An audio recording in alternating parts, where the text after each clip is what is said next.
One.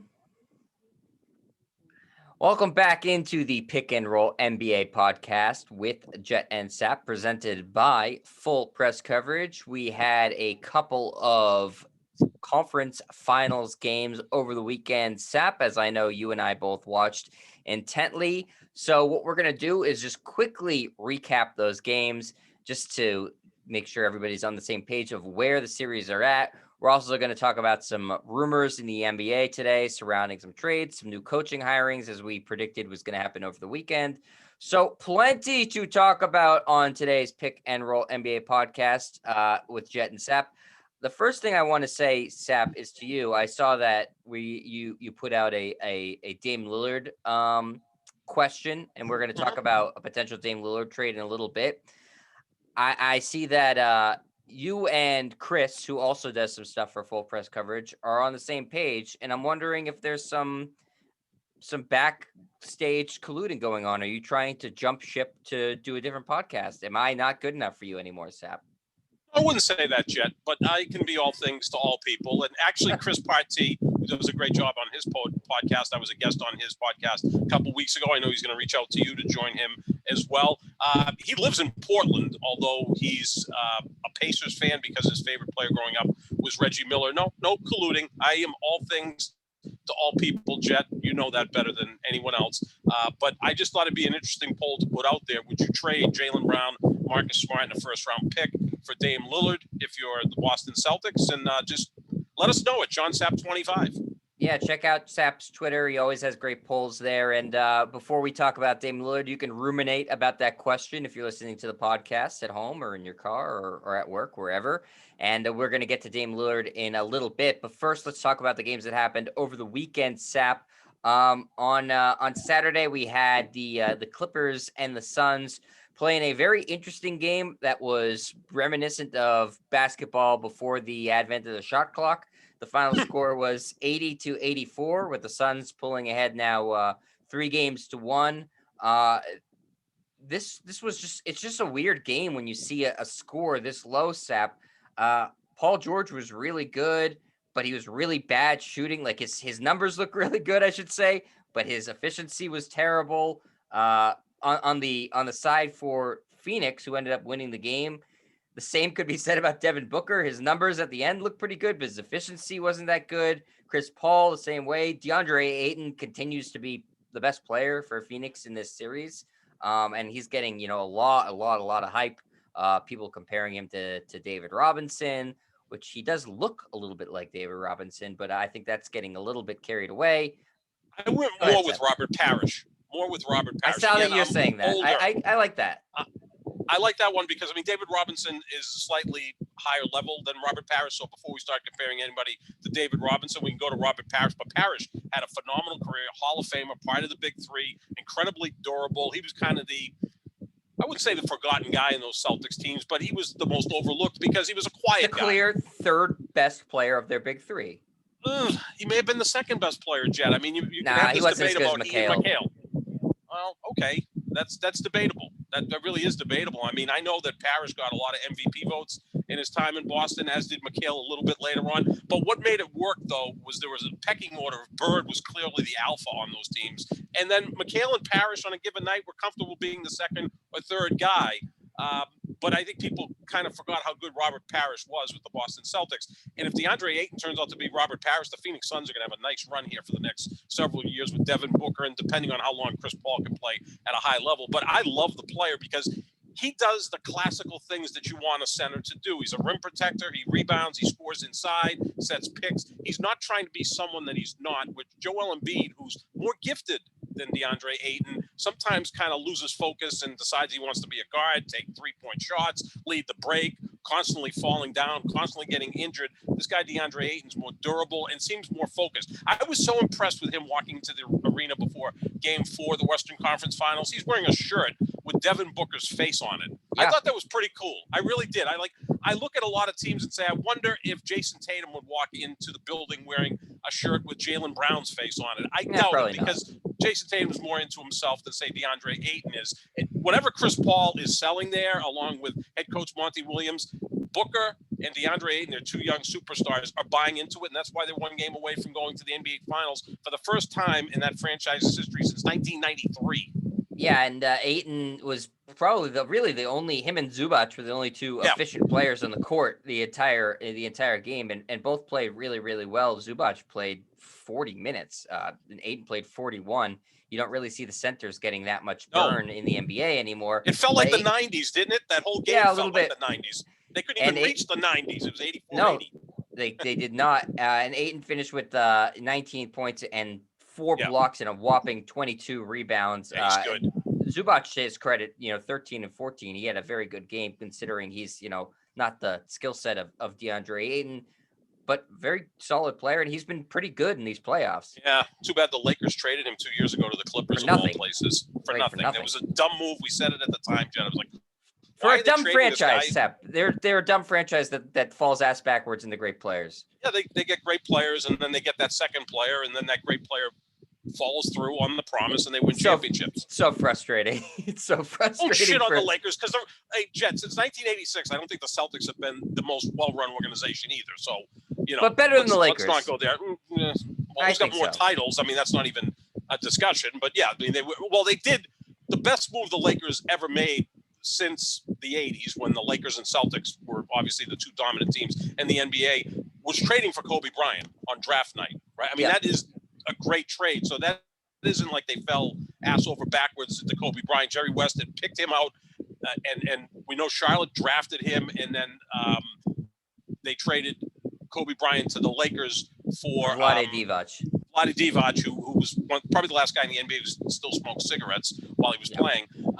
So that's a great move. And then, you were able to get Shaq there, and then you made a good trade to get Paul Gasol. So, I mean, they're not the best run organization. It's not the Spurs where they draft, develop, and create, a monster, or even Golden State to a sense, who, drafted and developed Steph Curry, Draymond Green, and Klay Thompson. Well, Sap, look at this iteration of the Lakers. This is the epitome of falling ass backwards into a good team. I mean, LeBron signed there purely because it was in Los Angeles, not because they had any. I mean, they were horrible for years before LeBron joined them. Yeah, and then Anthony Davis said, "I won't go anywhere but LA." So I mean, that's falling ass backwards into two great players. Absolutely, but you know what? If that happened with the Celtics, you'd applaud. I'd be happy, but I mean, if Anthony Davis calling a spade, Sep. If Anthony Davis said in the summer of 2019, I only want to go join Kyrie Irving in Boston because Kyrie signed a long-term deal with the Celtics, and I want to play with Kyrie Irving, you and the rest of the Green Teamers would be applauding. So, but then he would have fundamentally not understood what playing with Kyrie Irving means. I would say that Anthony Davis, you're in for a real headache. But anyway, so the Suns go up 3-1 now, Sap. This game was clearly about Ayton holding down the fort in just an ugly slugfest. And for as far as the Clippers go, George, he has so much weight on him. I can almost forgive the inefficiency because I mean, he's the only guy that the Suns are keying in on defensively. Right. But he got virtually no help. I mean, Reggie Jackson helped a little bit, but incredibly inefficiently. And if your second guy is not efficient, then you're really not going to win games. Yeah, and they didn't shoot well from the free throw line. They did intentionally miss a couple towards the end, but they were 21 of 32 from the free throw line. That's 66%. That's the best free throw shooting team in the league. The Clippers were this year, and the Suns were second. The Suns hit their free throws. That may have been the only difference in that game. Jet, in the fourth quarter, the two teams combined to go 7 of 38 from the floor.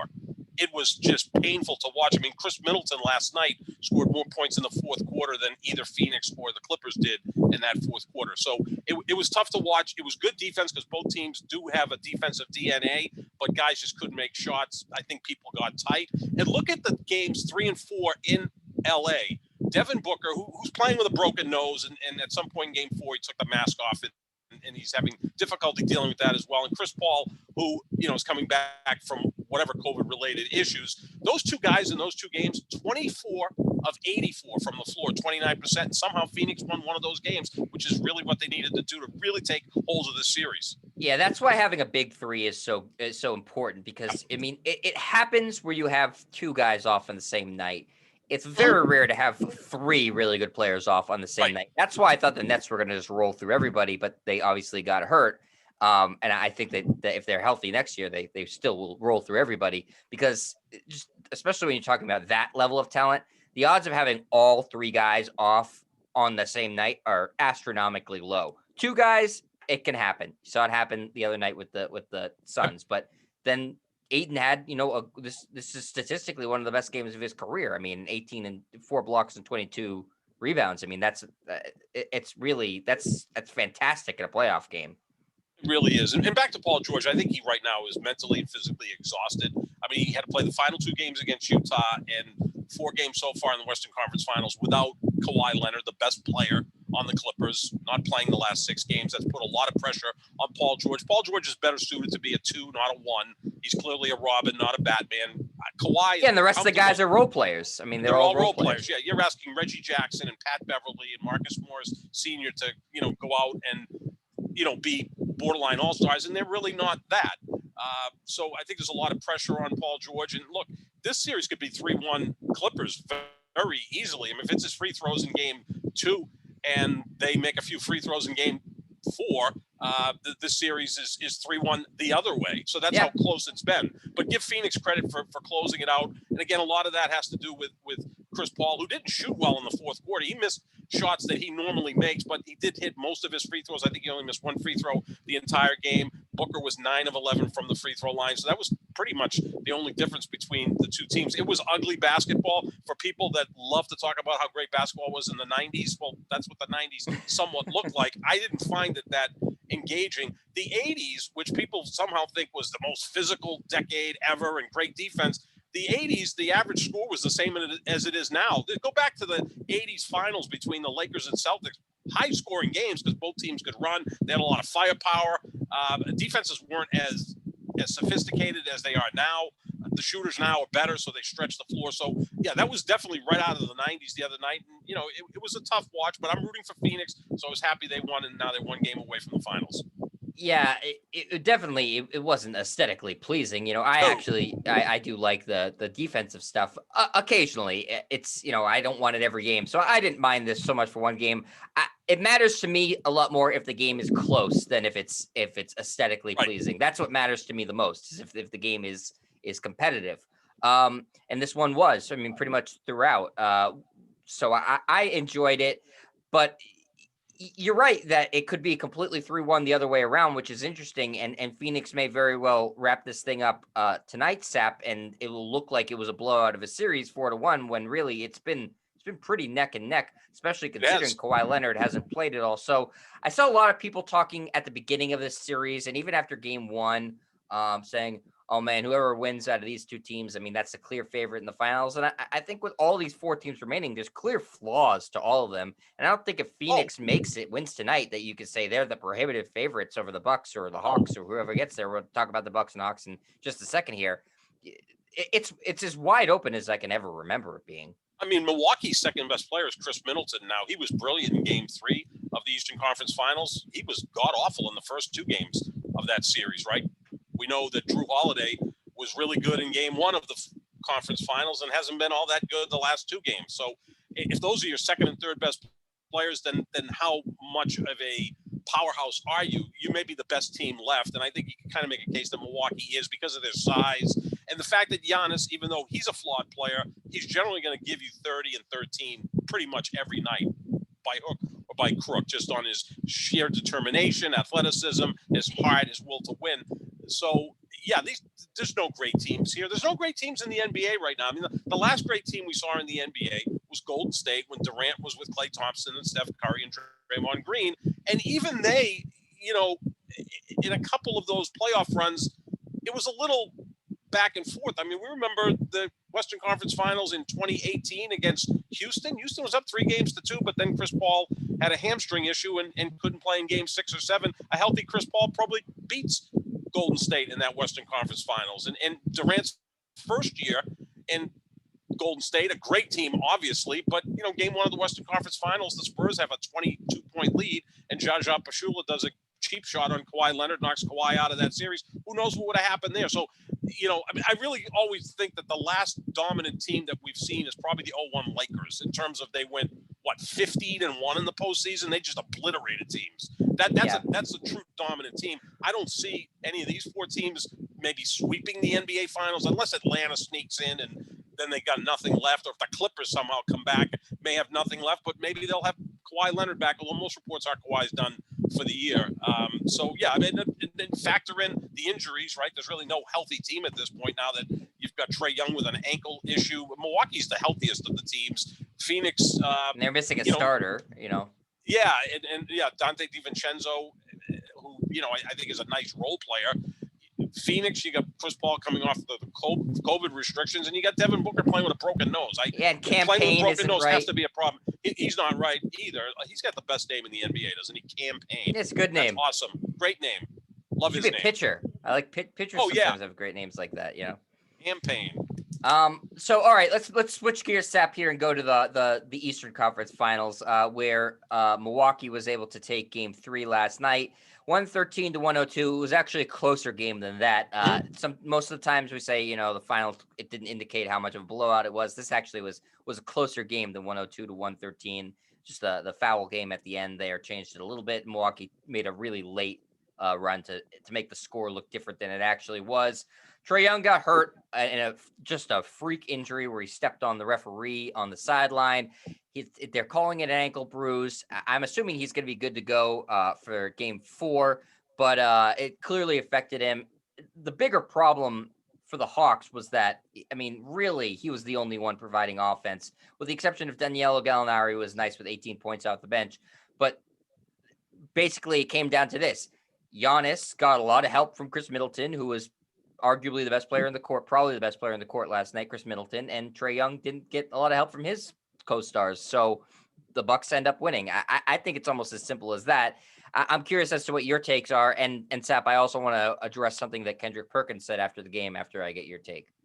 Yeah, obviously you look at Giannis and Khris Middleton last night combined for 71 points, 22 rebounds. The Bucks aren't going to lose when those two guys put up those types of numbers. Drew Holiday had double-digit assists, but he didn't really score much and didn't necessarily have to score much. And then they kind of fill in the gaps. I think Mike Budenholzer's made the right move by going to Bobby Portis a lot more. He gives him a lot of more versatility than Brook Lopez. Should have done it late in the Brooklyn series. For some reason, he didn't, but he's done it in this Atlanta series, and I think that's a smart move by Coach Budenholzer. The other guys from Atlanta didn't show up. Game 1, you got great performances from Clint Capella and John Collins, and you won, but you won barely. That's the type of effort that Atlanta's going to need to beat Milwaukee, is have all 3 of their players, those being their 3 best players, play at a very, very high level. Because after that, Bogdanovic is playing with a bad knee, and he's really not contributing all that much.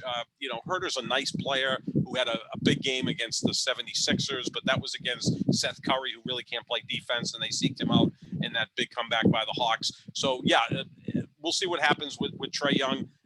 A small guy like that who's 6 feet relies on quickness, dealing with an ankle injury, whether it's a sprain, a strain, a bruise, whatever the case may be, that is going to hinder him at some point.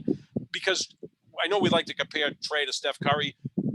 Trae scores more in the lane than he does on the perimeter. He's a good three-point shooter, but not a great three-point shooter. He's an elite passer. And when he gets into the lane, those floaters, those teardrops are just incredible to watch and almost impossible to defend. So that's going to be obviously very interesting. And again, there's not a lot of time between games. It's like game, day off, game. So he's going to have to recover quick. But he's a young player.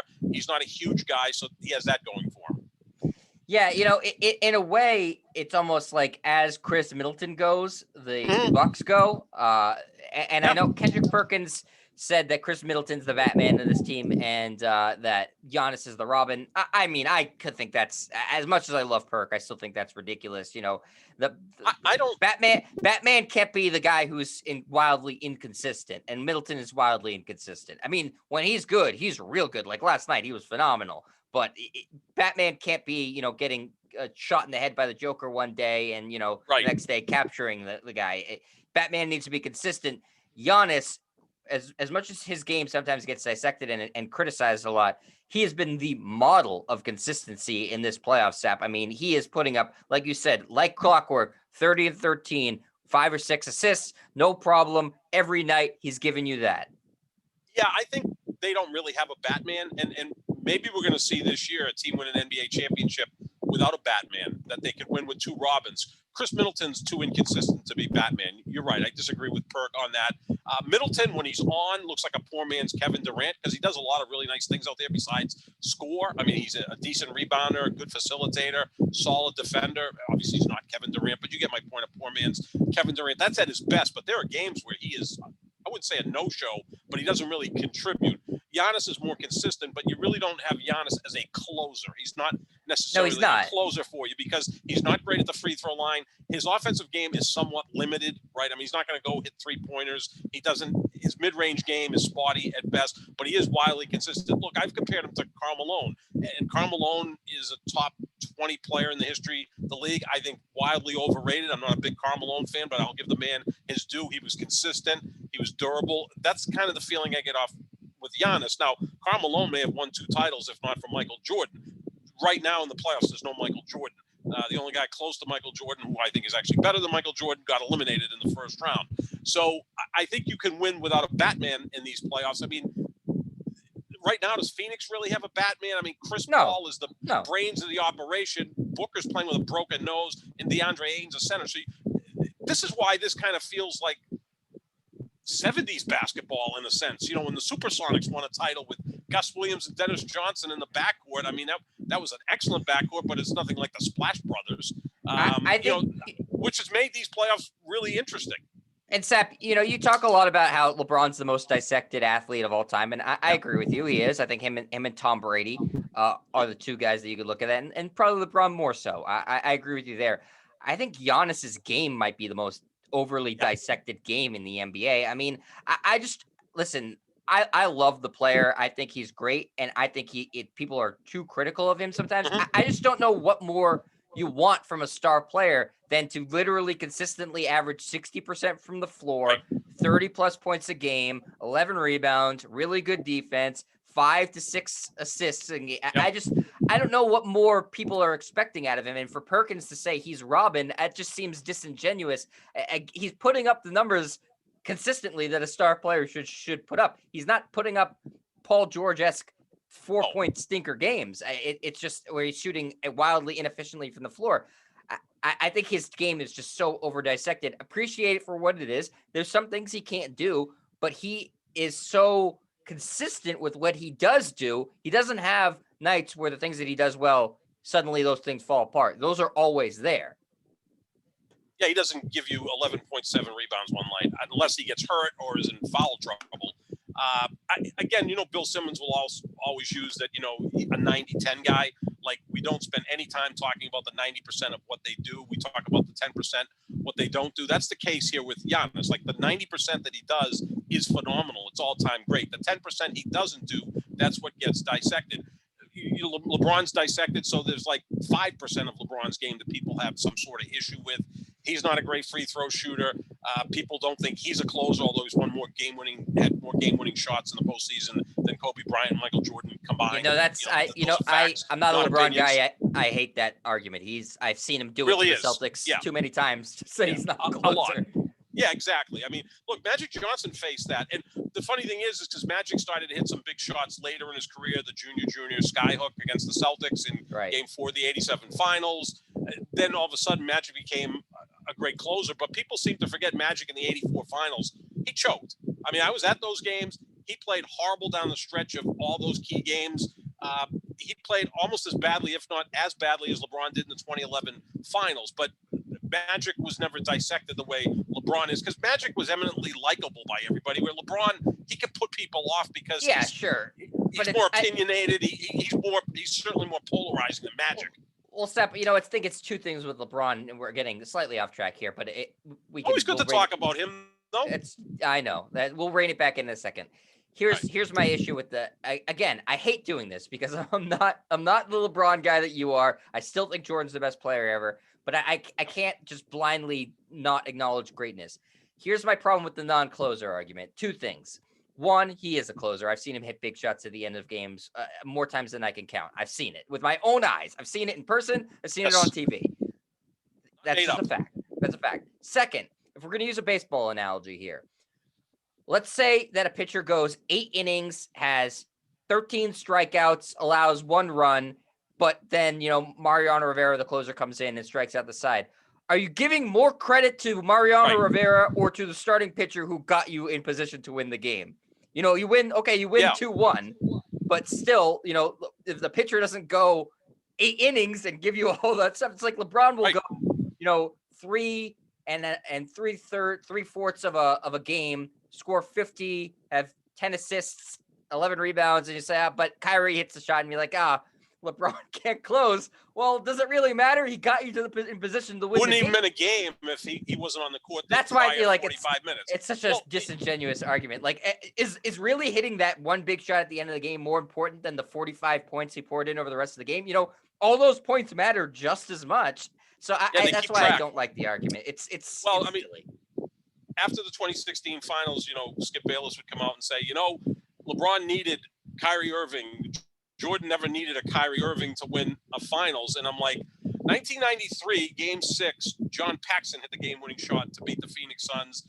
And then in one of the 2 series against Utah in the finals, I remember Steve Kerr hitting a game-winning shot from the foul line. It's like Jordan didn't take and make every single big shot in all of those series because it's a team game, and we know LeBron always makes the right basketball move. Purely a basketball thing. Like, Sep, if Russell Wilson had driven the ball down the field, and actually handed the ball off to Marshawn Lynch at the 1, and Marshawn Lynch ran it in for a touchdown, won the game, would people have been saying, Russell Wilson can't close, he had to give the ball to Marshawn Lynch? No! So he drove the ball down the field, he put them in position to win the game. He did a great job. He was clutch. For some reason in basketball, there's like a disconnect. If the guy gets you, 9/10 of the way there and one guy hits a shot and contributes to 1/10 of the win, for some reason he's getting more credit. That just never tracks with me. No. I'll go deeper to Tom Brady. His first 2 Super Bowl wins, he got the ball, tie game, drove his team down the field. Adam Vinatieri kicks the game-winning field goal. Does that diminish what Tom Brady did? No, they needed a field goal to win. He got them within range to kick the field goal, which won no, it's crapping on Brady and saying, he needed Adam Vinatieri. Rob Parker is,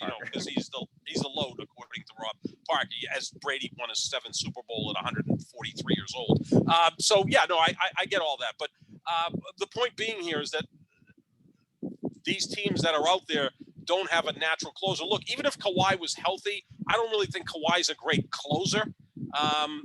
Dame Lillard, I think of as a great closer. Here's why I think Durant's a great closer, but Durant also went 0 for 6 in overtime of Game 7. I'm not going to hold that against them. Great closers are jump shooters, Sap, right? Are really good mid-range. They tend to be, shooters.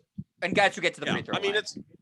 It's tough to have Shaq as the closer because he's got to get position down low. He is unstoppable. If he gets fouled, he's got to go hit free throws. You think of Jordan and Kobe, and I think Jordan and Kobe, as great as they were, are slightly overrated as closers because they missed more than they made. I think the guys who are the elite closers in the league are guys who can create their own shot, hit from the mid-range, and get to the free throw line and hit your free throws. Yeah. So those 4 things. Yeah. James Harden, one of the best closers in the game because he can do all those things. I hate watching him play. It's not aesthetically pleasing, but he can close out a basketball game, period. LeBron James can do all those things. Listen, he's not a 90% free throw shooter, but he can close out a game at the free throw line occasionally. He's not. I don't think they've ever lost a big game because of his free throw shooting. He's not Ben Simmons. No. But I'm not even Ben Simmons, and I can't even see the rim. To recap this whole thing, I do think Giannis's game is completely overanalyzed. I will take the consistent 60% from the floor, 30+ points, 10+ rebounds, a block or 2, 5+ assists in a game. He's getting them in position to win a game. I don't care that it's Khris Middleton hitting the big shot at the end of the game. Right. I will take the guy that's putting me in position to win the game. Middleton, you cannot be as inconsistent as he is and be Batman. No. So as much as I love Perk, I feel like Perk is not a big Giannis guy. I feel like he's overanalyzing Giannis's game. Which I think we've all done, because Giannis does have flaws in his game, but let's appreciate 90% of his game, which is absolutely awesome. He feels like the most dominant big since Shaquille. And I still qualify him as a big. He's not a real great perimeter shooter, not a great free throw shooter. Most of his baskets come within 3 or 4 feet of the basket, so he's a big. Appreciate that. What's Perk expecting him to start knocking down threes? Well, then he's Kevin Durant if he starts hitting threes consistently. Right. That's a unicorn, and I don't want Giannis taking threes. Like, the last thing I want if I'm a Bucks fan is Giannis taking threes. That's not helping anybody. Let Khris Middleton take them. Yeah, but they could win the title without a true Batman, whatever you want to call that. because right now they're up 2-1, and I think they're in control now of that series because of Trae Young's injury. But, Philadelphia was also up 2-1 against Atlanta. Then they got up 18 in Game 4 and blew that, got up 26 in Game 5 and blew that. I think Milwaukee's better constructed to at least hold on to games better than Philadelphia was. Yeah, Milwaukee, we talked about this in the regular season, is really well constructed defensively. They don't have a Seth Curry, who is a very good player, but it can be hunted out defensively. There's nobody in Milwaukee who can really hunt out one-on-one defensively. These are all, I'd say, above average to elite. Obviously, Drew Holiday and Giannis are elite defensively. I'd say PJ Tucker is close to that level. He's very, very good defensively. Lopez, for his position, is pretty good defensively. Middleton is above average defensively. And then the guys they have coming off the bench, Connaughton's good defensively. Portis is good defensively. And that's basically their rotation. They have a pretty tight 7 to 8 man rotation. Yep. And that's with Dante DiVincenzo out, who was also a pretty good defender. That's their makeup is defense. So is Philadelphia's, but when they had Seth Curry on the court, because they needed his offense, teams would hunt him out and score against him. There was something else that Perkins said that you wanted to talk about? No, that was pretty much it. Sap was wasn't talking it? About wasn't it him saying that he would take Trae Young over Luka Doncic to start a franchise? I didn't even see that he'd said that. But that's dumb. That's Perk. I mean, I love Perk, but Perk's on there to say things, and he was co-hosting First Take, and he was talking to, I think it was one of the football guys was filling in because everybody's on vacation this week, and he said he'd take Trae Young over Luka because Trae's teammates love him, and he's not sure if Luka's teammates love him, and Luka got the coach fired and all that stuff. If I look at the two players, the skill sets are both pretty amazing. They both suck on defense, so we can forget about that. But Luka's also 6-7 inches taller. When in doubt, I'll go with size. Yeah, I mean, I'd take Luka for sure. Also, I mean, I think Trae Young was criminally underrated earlier in the season, and I don't think he's getting overrated now, unless you're Perkins and taking over Luka Doncic. But now I think he's getting more properly rated as one of the best young players in the league, which he is. Hell yeah. People are getting a little bit carried away now with this draft class because these guys are shining. With Ayton, Young, and Doncic are all shining. I'm seeing a lot of people now comparing it to the 86 draft with Jordan. 84 draft with Jordan, 86 Hakeem, had and someone Barkley. die 2 days after the draft. So I don't know if any player wants to be compared to that draft. No. So people are saying, okay, Luka is the Jordan of this draft. Right. Ayton is the Hakeem of this draft, and Trae Young is the Barkley of this draft. Well, I mean, first of all, let's calm down. As great as Luka is, I don't think he's going to reach Michael Jordan heights. I mean, that's a bit of an unfair ask. Hakeem Olajuwon, one of the greatest centers of all time, much more skilled, I think, than Ayton. Ayton is skilled, but not Hakeem Olajuwon skilled.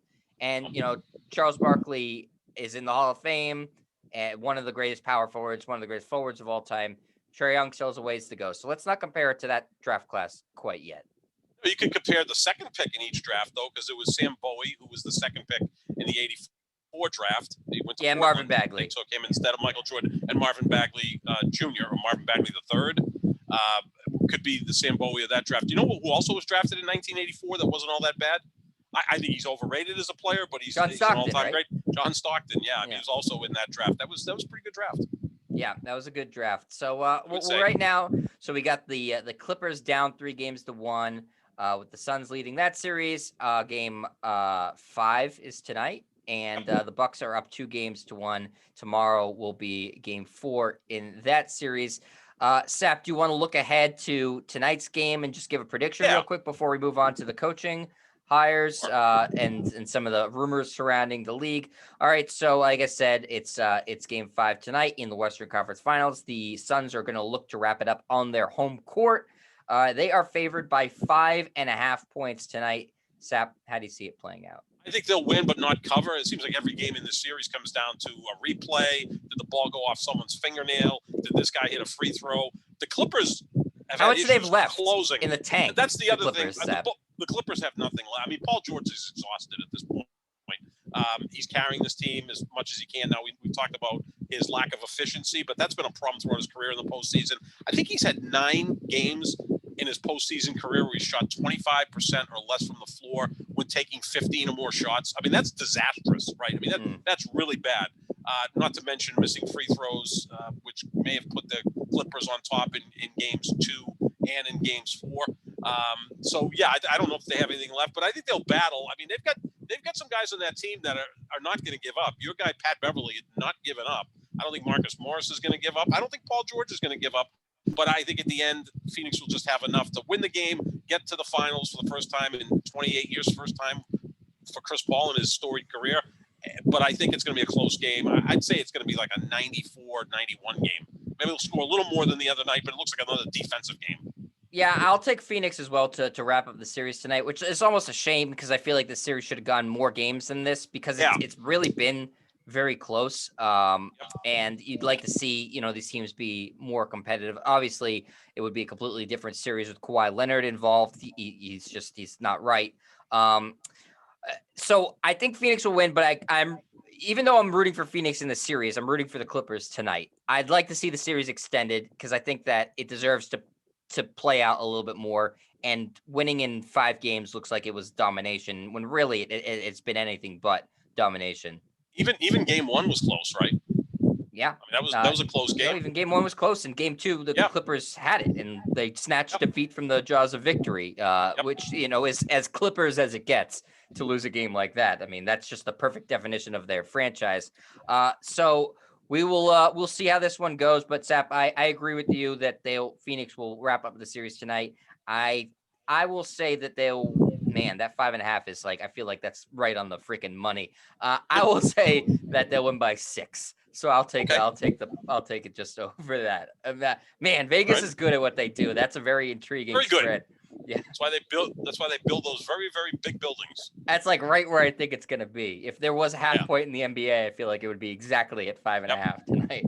All right. So we both have Phoenix wrapping up the series tonight with Chris Paul heading to his first finals. We'll see how that goes. Sap, let's switch and go into news and rumor mode here, as this actually both fit in perfectly to each other because the Portland Trailblazers are involved in both news and rumors, as they've now hired a new head coach, Chauncey Billups, who was a favorite of both your and mine and is the Celtics coaching search. It seemed like he was their second choice maybe, but he was on their finalist list. A lot of people wanted Chauncey Billups. The Blazers ultimately land him 5 years is the contract, which is long for a first-time head coach. I was surprised by 5 years. But people in Portland not particularly happy about this. And I have, some boots on the ground in Portland, Sap. I have a lot of Blazers fans. I spent a lot of years in the Pacific Northwest in Oregon and, know some people in the know there. And basically what it comes down to is in 1997, Chauncey Billups and Ron Mercer, one of my favorite all-time Celtic players, shares the same birthday as me. I have an autographed picture of him. Were accused by a woman of rape. The charges were settled out of court, and that was basically the end of it until Chauncey Billups' name has come back up in coaching circles, and that's been talked about a little bit. And now that he has been hired by the Portland Trailblazers, there's a section of fans that are outraged at both the team and star player Dame Lillard, who endorsed Chauncey Billups to be the head coach. When he was asked who his favorites were for the coaching position, he said Chauncey Billups and Jason Kidd. We know Jason Kidd got hired by the Dallas Mavericks. So this move was apparently to, 1, appease Dame Lillard, and 2, people genuinely thought Chauncey Billups was one of the best candidates on the board. You and I thought that too. But the vitriol has gotten so bad that fans, I'm using quotation marks, are tweeting mean things at Damian Lillard, saying this is on you, like you ruined the franchise, essentially trying to run the guy out of town. It's a real mess in Blazers land right now for a team that already had a big offseason. So, Sap, what's your reaction to both the hiring of Chauncey Billups and the fallout of the hiring of Chauncey Billups? Yeah, I mean, I like the hiring. I thought he was the best candidate. I wanted to see the Celtics hire him. I think he's going to be a fantastic head coach. Was it 4 years ago? He was on the precipice of being the president of basketball operations with the Cleveland Cavaliers. Then he decided not to. It just didn't work out. They weren't able to dot the I's, cross the T's, and he stayed in the broadcast booth where I thought he was very good at ESPN as an analyst in studio. And I think he's going to be a fantastic coach. Perfect guy to bring a guy who was a 5-time All-Star, a champion, Finals MVP, but a guy who was a real worker, a no-nonsense guy. I think he's going to be fantastic. Now, I don't even remember this case from 1997, and usually I have a pretty good memory of this stuff, but it resurfaced, which is problematic. But if everything was settled out of court, that does feel like almost like an admission of guilt, like, okay, we did something wrong. Here's X number of dollars. Be quiet. I get that. Portland's a very progressive city. You know that more than I do. Yeah. So there's going to be pushback for that type of thing. And now it kind of lands on the desk of Damian Lillard, because I don't think Damian Lillard was even aware of this, right? So he was like, yeah, Billups sounds like a great choice, or Jason Kidd. Like he probably didn't give it a lot of thought. He was 6 years old, I believe, when that happened. Right, yeah. So, I mean, unless he was a really, precocious kid following the news at 6, then I wouldn't have. He had the Globe delivered to him every day, I mean, growing up in Oakland. Yeah, how old was I in 1997? I was 33. I barely remember. And I wasn't drinking anymore. It's not like I could use that as an excuse. So now he's getting all that blowback. And Blazers fans, be careful, because at this point, it maybe sounds like he wants out of there. He doesn't see any path to this team winning a championship. I don't think at all. I mean, like, what exactly can they give up to get something other than him? Is C.J. McCollum going to bring a lot back in return? Is Nurkic going to bring? No, the best they could hope is that packaging McCollum and a lot of draft picks lands you a second star, but is Lillard and a second star enough to get past some of these other teams in the West? Probably not.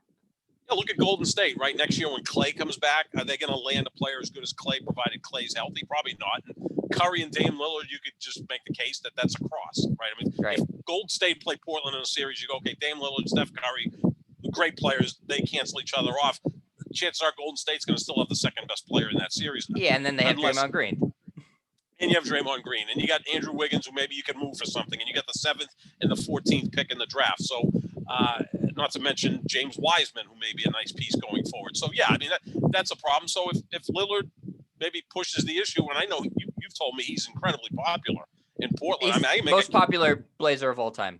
Yeah, which is kind of weird, because Bill Walton did win a championship there, but Walton played so long ago that most fans now probably don't even remember him. Clyde Drexler was great there, lost twice in the finals. But it's also his game, Sep. His game is so exciting. It's exciting, and he's a smaller guy, right? The fans always like the 6'1", 6'2" guy. That's why Steph Curry's so popular. Like, how do you embrace Kareem Abdul-Jabbar? Came out of Weber State for crying out loud. Yeah, he wasn't even heavily recruited coming out of high school. Yeah, he was, what was he, the 9th pick in the first round? And he seems like such an engaging guy, and he's embraced Portland, and Portland's embraced him. But you know what? He may just say it's time to move on. I've got to, go try to win a championship. Because at some point, players look at it and go, you know what? I've had a great career, but I want to win a championship. And it's not going to happen in Portland. So how do you react, though, to the fans putting this on Lillard? Do you feel like that's completely unfair? Are you surprised? I was surprised by it. The people I've talked to in Oregon knew there was going to be some blowback by some, sect of the fans, but didn't think it would get. It's getting ugly. Where to the point where they're out actively trying to blame Damian Lillard for this. When all he did was say, "I'd like this guy to be my coach." And again, whether he was aware of this or not, you are innocent until proven guilty in this country still. Maybe Chauncey Billups did, maybe he didn't. I don't know. But the way that we are legally supposed to interpret this is he's innocent. Is the biggest issue here the city it happens in? Yes. Because it is Portland. If it was Houston, and not to disparage the Texas or Houston, it wouldn't be a big deal. I don't even think it would be a big deal here. This is a pretty progressive city. It's the most progressive city. And, of course, we know what's been going on there for the last year with the issues with police and the rise in murders in the city. Yeah, it's unique to Portland, but I think there would be a small, almost quiet piece of fans here that would make a difference. I'm not sure that they're Blazers fans necessarily, Sap, that are putting this on Lillard as much as activists. It's more activists, yeah. Pick the local newspaper who, is the person that is the op-ed person that's going to write a piece and say, this is a terrible hire by the... Yeah, their version of, what's her name? Shirley Long from the Globe? Right, yeah, exactly, yeah. So there's going to be that. But at the same time, Lillard's trait that he's been most celebrated for outside of his game, obviously, is his loyalty to Portland. Yeah. And now I think he's responding to these tweets because it's not like he's hearing it. He's not ignoring it. He's getting frustrated because he's saying, I've showed you guys so much loyalty and now you're stabbing me in the back for something I didn't really even do. He wasn't part of the hiring process either. I mean, it wasn't like they said, Damian Lillard, you're going to pick the next head coach of the Portland Trailblazers. And he said, okay, give me Chauncey Billups. I mean, it's not that case. And he's one of the guys you want to look. Any player in the league probably looked at and said, yeah, Chauncey Billups. Yeah, all he can do is endorse a guy. He's not making the final call. No, it's way too sensitive on the part of the community in Portland. I think you're right. It's more than just fans. It's activists, and there may be some fans that are both. And look, if I'm Damian Lillard, I'm going to look. I've done everything I can here. They've never really made any moves to get better, right? Their big move a couple of years ago was bring in Carmelo Anthony. I mean, yeah. What's Billups going to do here, Sap? I mean, this is a very uncomfortable situation to walk into. Of course it is, and now this best player is probably going to want out because that best player somewhat endorsed him as the coach. So he's sort of set up to fail, Billups, in a lot of ways, which is not a great position to be in for your first head coaching job. Well, what are you going to get back for Chauncey Billups? If that's the case, if Portland says we've got to rebuild here, what can you get back for Chauncey Billups? That's why I put that poll out there. Because you mean for Lillard? For Lillard.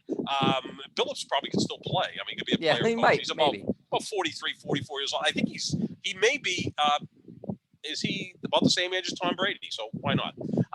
For Damian Lillard, that's why I put that poll out. If you're the Celtics, would you trade Jaylen Brown, Marcus Smart, and a first-round pick for Damian Lillard at John Sapp 25? The easy answer for me is yes. And I love Jaylen Brown. Jaylen Brown's probably my favorite Celtic, one of my favorite players in the league, not just because of what he does on the court. I like what he does off the court. I respect the hell out of him. I think all of the social issues that he tackles, he is really well studied on, totally invested. It's authentic with Jaylen Brown. I love him. But Damian Lillard's a better player than Jaylen Brown. And I think at some point the Celtics are going to have to shit or get off the pot when it means going forward. You can only hold on to these two young guys for so long. You're going to get a third piece by the time you do. Maybe one of those young guys is going to want to move on. Also, if you get Damian Lillard, I think you've got a better chance of adding a third piece maybe a year or two down the road in free agency. If you have Tatum, Lillard, and maybe an open slot more so than Tatum, Brown, so forth. That's where I sort of disagree, Sap, is because in 2 years he's going to be 33 years old, and I don't know what his game is going to be like. He's 6'2". Yeah. Jaylen Brown is 25. Yeah, they're 6 years apart. Jaylen Brown turns 25 in October, and Damian Lillard turns 31 in July. So they're 6 years apart. That's a major difference. Although Lillard's been incredibly durable. No, Lillard's a better player. Nobody's arguing that. I mean, there's no argument to be made there. I just look at Brown. The 6 years is a big difference, and then throwing in a first, which I don't really care all that much about, and Marcus Smart. It's a lot to give up for a guy that I don't know how long his window of his playing at his peak is. And also, if I'm moving Brown, I need to be assured that the team is going to be in a position to win a championship based off of that move. Lillard and Tatum might be a little bit of a better team than Brown, but I still don't think it's good enough to beat Milwaukee or Brooklyn in the East. Yeah, because if you match them up with Brooklyn and you say Lillard may not be as talented as Kyrie Irving, but he's certainly much more dependable, right? Yes. Tatum is not Kevin Durant, but he's a reasonable facsimile of. But then you don't have anybody to match up with James Harden. So, yeah, you do need a third piece. You're not winning a title unless you get a viable third piece. I think you could get suddenly one with Lillard and Tatum. But if you've also given Smart and a first-round pick, that also takes away some ammo to go out and trade for a third piece too. So I think that's, you're falling back. You're almost in the same hole that you're in right now. Just Lillard's a little bit better, but he's also older, and so your window is a little bit shorter. Yeah, Lillard qualifies as a smaller guy, but he's like you said, 6'2". He's pretty sturdily built, though. I mean, he's not like Kemba Walker actually sturdily built. I always look at Lillard as a bigger, better version of Kemba Walker. Right? He's just better, and he's bigger and more durable. He doesn't have any issues with his knee, so you're getting a much better player. I mean, if there was the perfect world, you get him without having to part with Jaylen Brown. But there's no way in hell you're getting Damian Lillard without parting with Jaylen Brown. Portland's not that stupid. that's ultimately why I don't know what the trade is for Damian Lillard. Obviously, the Celtics would be interested, as every team would be interested, but because of his height and his age, it's not the easiest trade to facilitate because, teams, I think, especially seeing exactly what just happened with Kemba Walker, are going to be really gun shy on these guys, these older, 30 is not old, 31 is not old, but smaller guys who are on the wrong side of 30, whose window might not be that much longer open for. Okay, let's take the Celtics out of the equation. You mentioned this several weeks ago. Philadelphia, Ben Simmons for Damian Lillard, but make it work with draft picks or other players. You put Damian Lillard with Joel Embiid, that's a pretty dynamic duo, right? I mean, that's a title contender.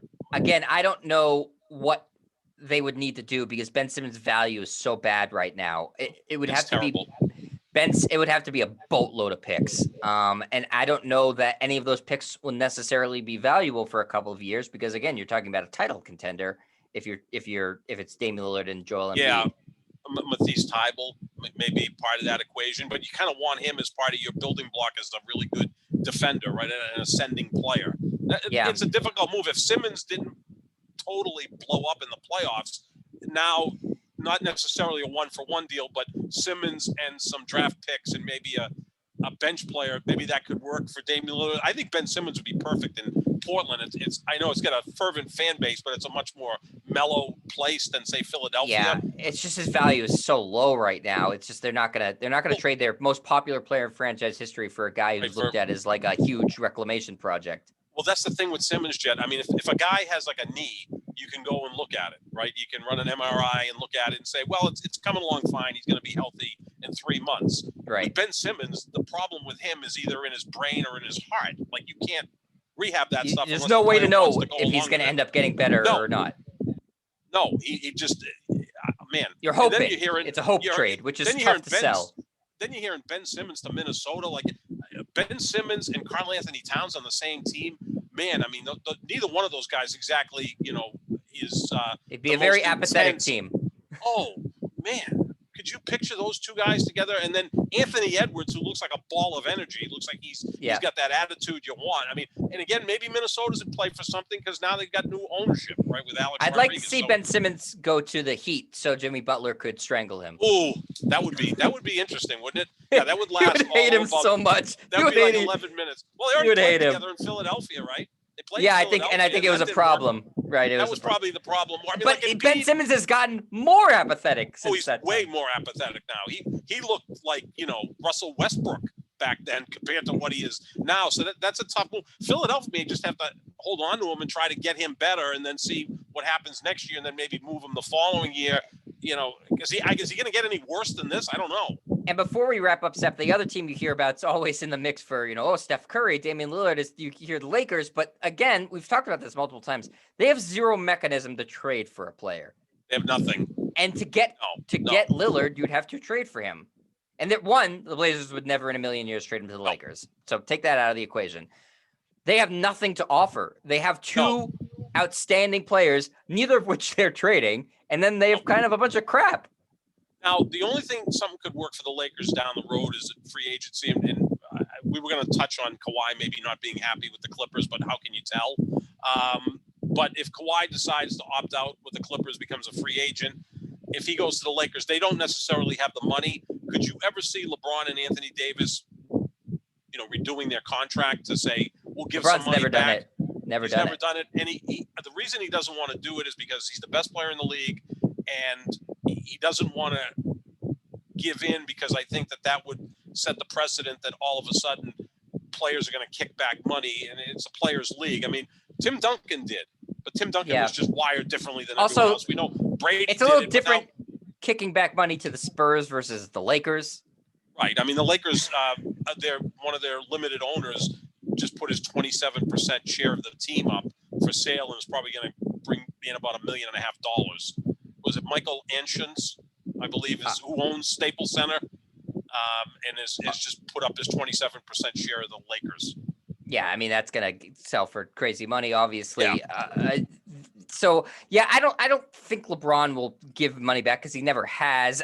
And I don't know that if it didn't work with the Clippers, I don't know that the Lakers are where Kawhi would necessarily want to go. He has issues with the medical staff of the Clippers. The Lakers just fired there. They never have a good medical staff there either. So yeah, I mean, if he gets on the horn with Anthony Davis might say, "Don't come here. This place, they don't know what the hell they're doing." That's an issue I've had with the Celtics too. Their medical staff seems to be a little disjointed the last several years. Like, what the hell's going on with, say, Kemba Walker, and we go all the way back to Garnett over a decade ago. So that's a big thing for players, right? They want to. I remember when Shaq went to Phoenix. Phoenix has the best medical staff in the NBA. Yeah, he said that's why he loved playing there. He said he never felt better in his life. And if you're an owner of a team, why wouldn't you invest in that? I don't understand. How do the Celtics not have the best one? They're freaking Boston. You have like the best doctors in the world here. Yeah, I mean, just think about how many crazy contracts you give out to players. Like, are they going to re-sign Evan Fournier? And I know the money's different. It's part of it is the salary cap, and this is earmarked for salaries. But wouldn't you spend as much money as you could to embrace players and make sure that they have the best training facility and the best medical staff in the league? That's a big selling point. I don't get it. Some of these owners this is the second team Kawhi has been upset with the medical staff. Well, maybe it's Kawhi as much as anything else, because I can't even tell with Kawhi. He's up in the booth, really not clapping or blinking, but that's. Did you hear Mike Breen's call the other? It was great. They panned to Kawhi. And he said, "Kawhi Leonard going crazy." Yeah. This Kawhi just blinking like his version of Morse code. Mike Breen's excellent. He's oh my God, those three guys together are so good. Yeah, TNT pregame and postgame is the best, but in terms of a game crew, Breen, Jackson, and Van Gundy, because Van Gundy and Jackson, you know what it is, Jet? I think the more I watch this stuff, I don't need necessarily polish as much.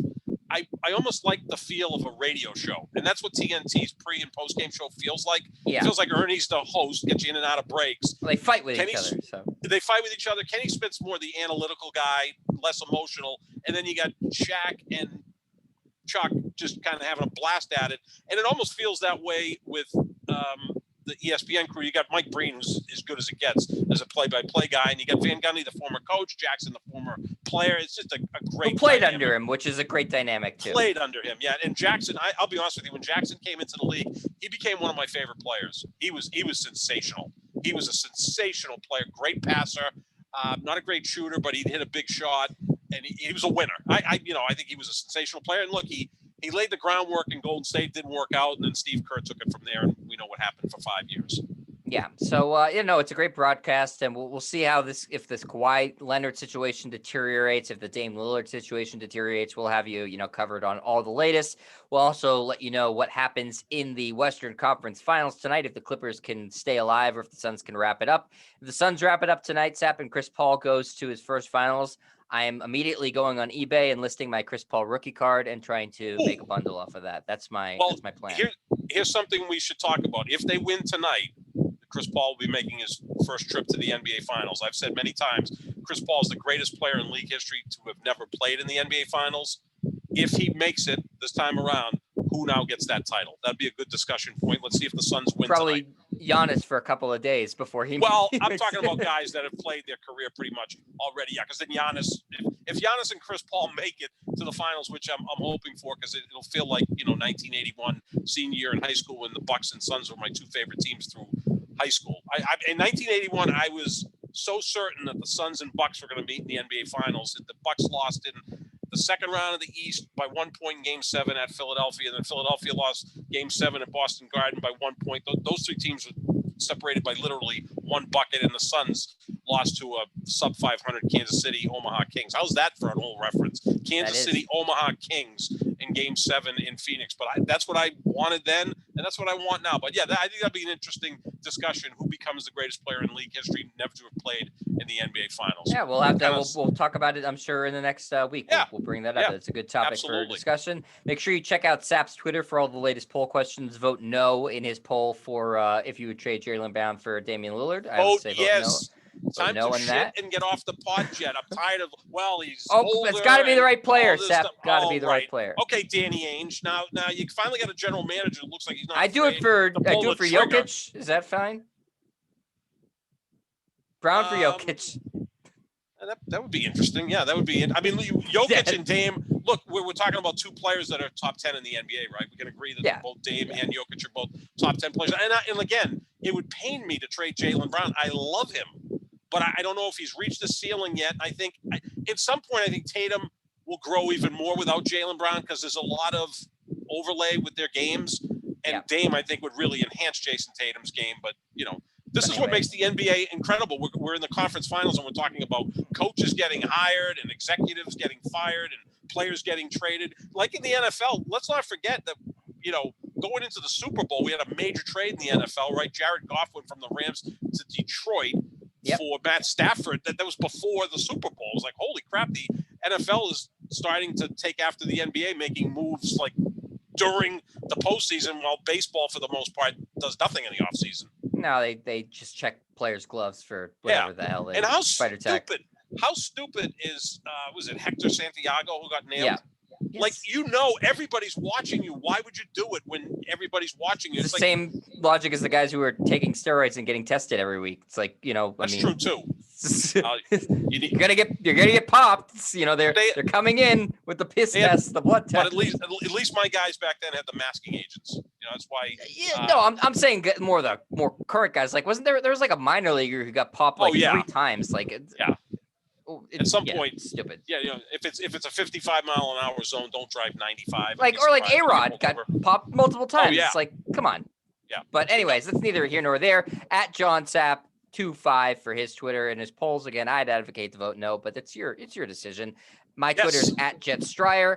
We are the Pick and Roll NBA podcast with Jet and Sapp. We are presented by Full Press Coverage. You can find the show wherever podcasts are found or on YouTube at youtube.com/Jet Stryer. We will be back tomorrow. Talk to you then, everybody. See ya.